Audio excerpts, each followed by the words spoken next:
Title: AITA for acting like a conspiracy theorist to get out of political arguments with my dad. My dad absolutely loves political arguments. He calls them discussions. But they are arguments. He will bring up politics with me, with my mom, with my aunt, with anyone who happens to be in the room. I honestly don't even think he cares that much about half the issues he brings up.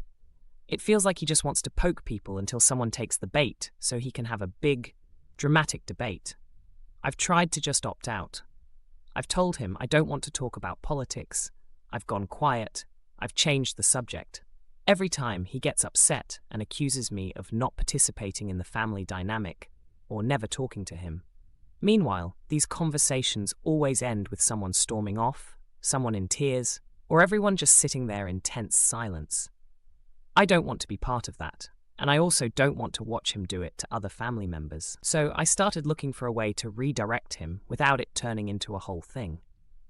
I came across this idea online. When someone says something conspiratorial or extreme, you double down and say something even more ridiculous, to the point where the conversation just collapses under the absurdity. The example was, if someone says, "They faked the moon landing," you respond with, "You actually believe the moon is real."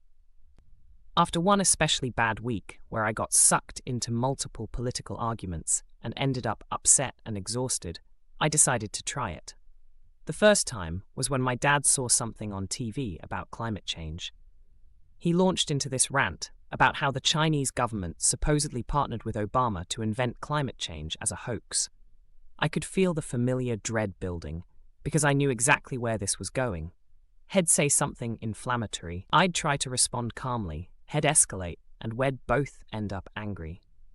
Instead, I cut him off and said, "Oh, you've heard that one? Well, get this." And I launched into my own theory about how the federal government had secretly built a giant tornado machine. According to me, this machine was going to be used only on neighborhoods that vote Republican in the next election, so they could literally blow away the opposition. I laid it on thick. I talked about secret weather satellites, underground bases, and how the government was testing it on cows in the Midwest. I kept a straight face the whole time.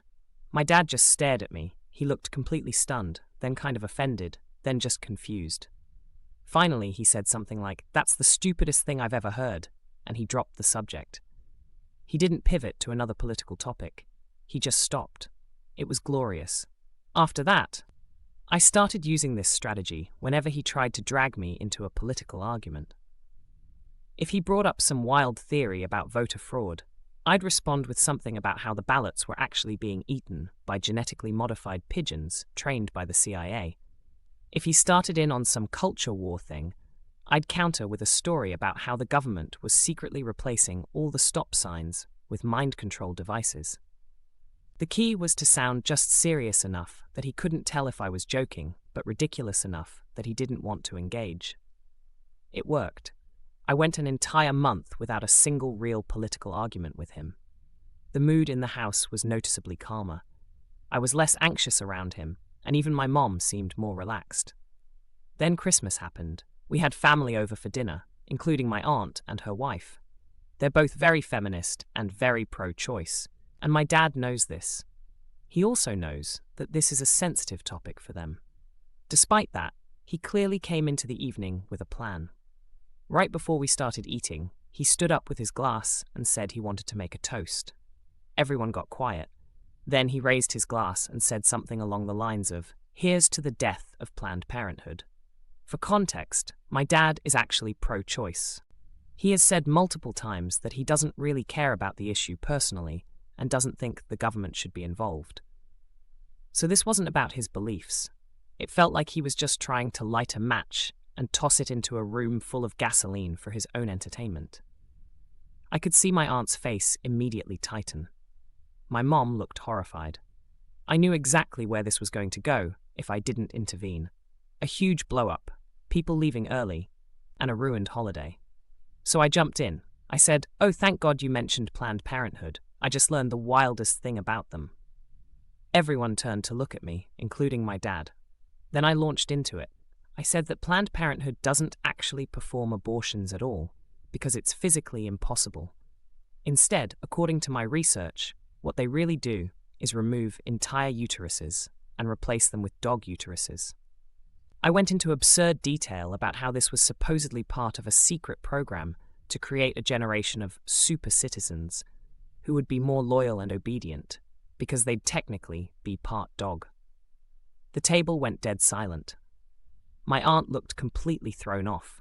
My dad looked like he couldn't decide if I was mocking him, mocking the topic, or had just lost my mind. Then he kind of scoffed, muttered something about me being ridiculous, and dropped the whole thing. No political fight, no screaming. We moved on to talking about the food. Later that night, my mom pulled me aside and gave me a lecture. She said I was not taking people's political views seriously, and that I was being disrespectful. I told her it was just a strategy I'd been using to shut down political arguments before they started, because I was tired of every family gathering turning into a debate club. She said, "You're just making yourself look dismissive at best and insane at worst. Your father is going to stop taking you seriously." From my perspective, though, my dad doesn't take these issues seriously either. He treats them like a sport. I'm the one who ends up stressed and upset. This strategy has been the only thing that's actually worked to keep the peace. So, am I the asshole for acting like a conspiracy theorist to shut down my dad's political arguments?